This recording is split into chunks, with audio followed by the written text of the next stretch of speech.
The Indian Air Force's Mi-17 helicopter departed from Rotmalana Airport today, bound for Nuwara, carrying relief supplies along with 2 Indian pilots and a joint aircrew team representing both countries. While en route, a Newsfirst team captured footage of widespread landslides and disaster-affected areas across the central hills, though specific locations could not be identified.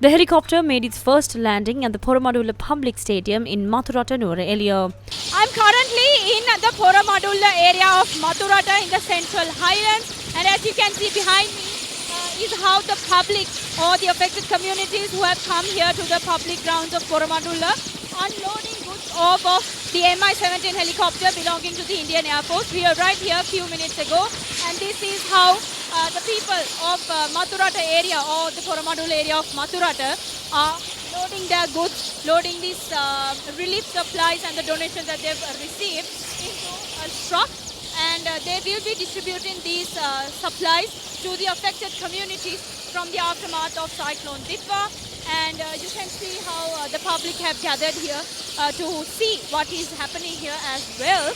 We have the support of both the Indian Air Force as well as the Sri Lankan Air Force. We arrived here from Mi-17 helicopter belonging to the Indian Air Force. We had 2 pilots on board with other Indian air crew as well as Sri Lankan Air Force crew as well. So we are currently here in Maturata. As we all know, Maturata was one of those areas that was severely affected by landslides after Cyclone Ditwa hit the country. So we are currently here in the public grounds of Poromadulla area, and these supplies, these goods will be donated to the affected communities, and also the food by Sirasa Shakti Sahana Yatra are also being distributed. After delivering 1,700 kilograms of relief items, the Joint Air Force team was assigned an additional task: the safe transportation of GCE Advanced Level Examination question papers, which had been delayed due to the disaster. A team, including police officers, travelled from Nuwara to Kothmale to load the question papers onto the helicopter. During this operation, the team received information about nearly 20 people trapped in disaster-affected areas in Kothmale. They were then quickly evacuated and rescued by the Mi-17 helicopter. The Indian Air Force and the Sri Lanka Air Force together conducted a joint rescue operation, an immediate emergency rescue operation from Kothmale. As you can see behind me are more than 20 individuals who were rescued from Kothmale area, and they are being brought back to Katunayaka. Now these individuals, these families were affected and were stuck and trapped in Kothmale, unable to come back to their houses in Colombo, and now these people are being taken back to Colombo. They will be dropped off in the Katunayaka airport. This rescue operation, this emergency rescue operation was conducted by the Indian Air Force as well as the Sri Lanka Air Force. We are on board an Indian Air Force's Mi-17 helicopter. After completing the rescue operations, the Mi-17 helicopter departed Kothmale and headed back to the Air Force base in Katunayaka.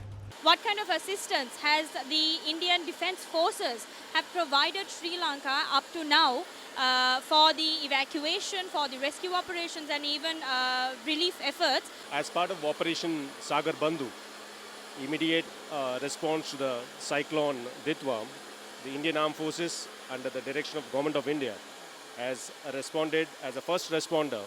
So it started with the immediate relief provided by the 2 ships which were present in harbour, INS Vikrant and INS Udayagiri, providing immediate relief, followed by the aircraft on board INS Vikrant, launching multiple sorties and rescuing around 8 people before they sailed out of harbour.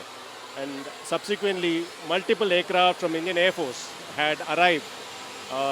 Mi-17s, where we are sitting on board right now, two of them, and C-130 and C-17 aircraft bringing tons of relief material continuously, even as early as yesterday, and it is still continuing.